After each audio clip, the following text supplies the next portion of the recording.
Asifiwe wasikilizaji wangu. Mimi ni Bishop Dr. Simeon Kimursoi Rono wa Christian Outreach Restoration Ministries.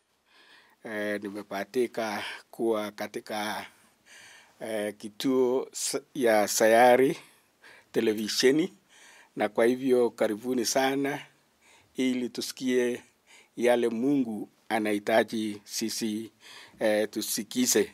Na kwa hivyo tuombe. Mwenyezi Mungu, katika jina la Yesu Kristo, ninakushukuru kwa sababu ya nafasi hii. Ninakushukuru kwa sababu ya wasikilizaji ambaye wananisikiliza kokote walipo.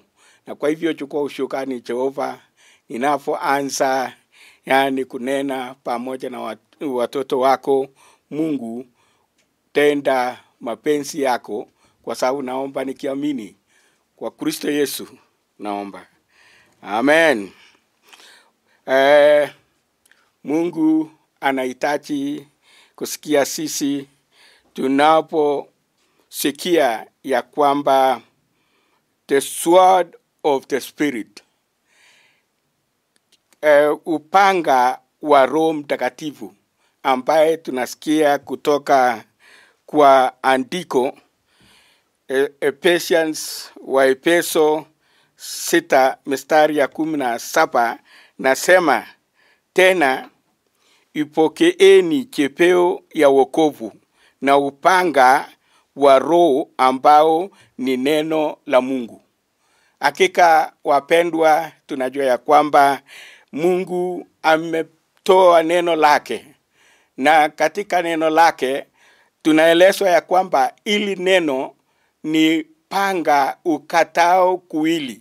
Kwa nini panga au neno ikate kuwili? Ni kwa sababu hakika dunia hii tangu wakati ule tulipotoshwa na mwovu shetani na tukaenda kinyume ya mapenzi ya Mungu, basi neno likakuja ili atawanyishe mapenzi ya Bwana itendeke na mapenzi ya ibilisi itrauliwe na itupiliwe mbali. Wapendwa, Mungu ni Mungu wa mipango mazuri, na Mungu ambaye anahitaji wewe na mimi tupate kusikiliza na kutenda mapenzi yake. Isaiah 49 mstari ya 2 akatueleza ya kwamba naye anifanya kinywa changu kuwa kama upanga mkali, katika kifuli cha mkono wake amenisitiri, naye amenifanya kuwa mshale ulio sukuliwa, katika poto lake amenificha. Haleluya. Neno la Mungu nasema kabisa ya kwamba kinywa ya mtu Mkristo, asa kinywa cha mtumishi, neno natueleza ya kwamba amefanywa kuwa panga ukatao kuwili, panga ambaye anatetemesha umiliki wa shetani. Na asubuhi ya leo Bwana anatukumbusha ya kwamba hakika tunaposikia neno hili tujue ya kwamba neno au lile upanga wa Roho Mtakatifu linakujia ili apate kufanya mtoto wa Mungu akamilike, na afanye yule ambaye hajapokea neno hili apate kuelekezwa pamoja na Mungu. Haleluya. Neno nasema katika mkono wake, yani amenisitiri, amenificha. Mkono wa Mungu ni Yesu Kristo. Mkono wa Mungu ni neno la Mungu. Na kwa hivyo amenificha kwa matara na mipangilio ya mwovu shetani. Leo hii niko na furaha sana ninapowaeleza ya kwamba tukimbilie mkono wa ulio hodari ili tupate kufichwa. Neno natueleza ya kwamba na mshali ambaye imesukuliwa vizuri, ambaye ni Roho ya Bwana, ametumwa ili akufanye utende mapenzi ya Mwenyezi Mungu. Wapendwa, asubuhi ya leo, hakika Mungu ni Mungu na Mungu wa mipango mazuri. Paulo katika kitabu ya Waefeso mlango ya 5 mstari ya 26 akasema ya kwamba ili makusudi alitakase na kulisafishwa kwa maji katika neno. Ili makusudi ya Mungu kwa kila mwanadamu, haijalishi wewe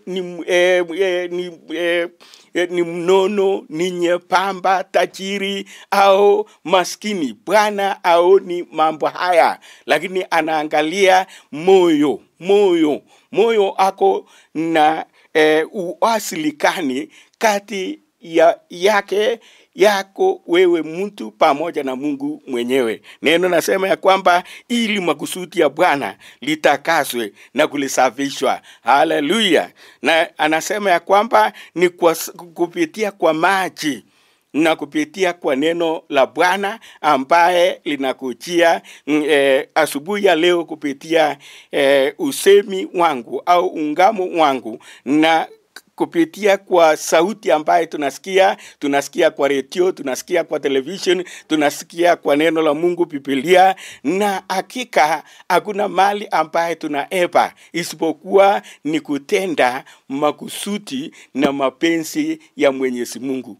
Sisi tulikuwa tumepotoka katika zamani hile, lakini katika jina la Yesu Kristo Mungu akatupangia, na mipango ya Mungu akafanya Yesu Kristo aje ili afate kufanya mambo ya ukombozi. Na leo tunachikamba tukijua ya kwamba tumekombolewa, tumetakaswa, tumetumwa ili tuhubiri habari njema. Haleluya. Katika Petro, waraka wa Petro wa kwanza mlango ni ya kwanza mstari ya 23 anasema ya kwamba kwa kuwa mumesaliwa mara ya pili, si kwa mbegu iharibikayo, bali kwa ile isiyoharibika, kwa neno la Mungu lenye uzima litumulo hata milele. Haleluya.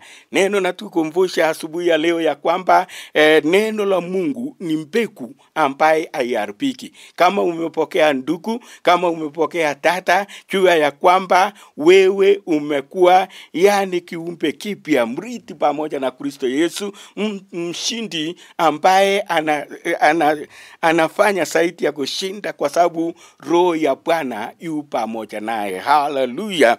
Mungu katika Waebrania 4 mstari ya 12 natueleza ya kwamba neno la Mungu ni iko na nguvu, iko na uwezo, na kwa hivyo tutumie neno la Mungu kwa chochote tuhitaji katika maisha mwetu.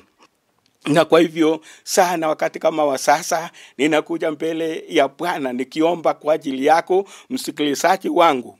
Nataka kusema ya kwamba hakika tunapokimbilia Mungu tutapata msaada, na msaada ya Bwana haileti kujuta. Na tuombe. Haleluya.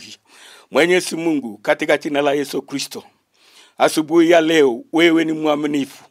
Umetuwezesha tusikie neno lako ambaye nasema ni neno lako ni panga wa Roho Mtakatifu ambaye inakata kuwili ili apate kutawanyisha mambo mabaya na mambo mazuri, ili mtu wa Mungu akimbilie na kutimiliza mapenzi ya Mungu anapotenda mazuri. Nguvu zote za kisa, nguvu zote za kuzimu, ninakuamuru ungoleke ndani ya msikilizaji na kwenda kuzimu katika jina la Yesu Kristo, ili msikilizaji apate amani, ili msikilizaji apate nguvu na kujua ya kwamba mapenzi ya Bwana ni yeye atende yale yaliyo mazuri katika maishani mwake. Na kwa hivyo pokea amani, pokea furaha, pokea baraka zako kupitia kwa neno la Mungu, kwa sababu ninaomba nikiamini kwa Kristo Yesu aliye Bwana na Mwokozi wetu.